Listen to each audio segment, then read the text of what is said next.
Hello students, I am your teacher for this question. Question says, a force produces an acceleration of 16 meter per second square in a body of mass 0.5 kilogram and an acceleration of 4 meter per second square in another body.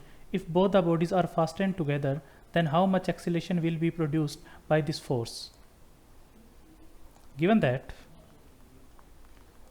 mass of first body m1 is equal to 0.5 kilogram, acceleration of first body a1 is equal to 16 meter per second square, acceleration of another body 4 meter per second square, mass is equal to m2 of second body. We have to find acceleration A of both masses in combined form m1 plus m2. इसके लिए formula use करेंगे force is equal to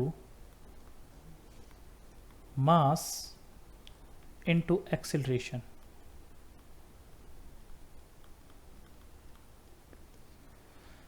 तो इसी फॉर्मूले को first और second condition के लिए पुट करके फिर कंबाइंड फॉर्म के लिए यूज करेंगे. तो पहली कंडीशन के लिए force F is equal to mass m1 into acceleration a1, then force F is equal to 0.5 into 16, then force is equal to 8 newton. ये 8 न्यूटन फोर्स दूसरी बॉडी पर लगा है तो उसका मास कैलकुलेट करते हैं. दूसरी बॉडी के लिए 8 newton is equal to m2 into a2, यहाँ लिखेंगे 4, then m2 is equal to 2 kilogram.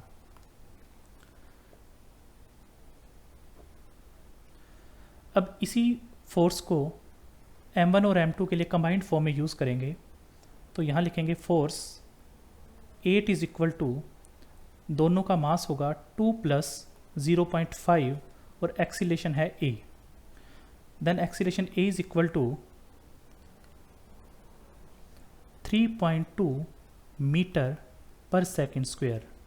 Then final answer is acceleration A of system is equal to 3.2 meter per second square. That is the explanation for this question. Thank you.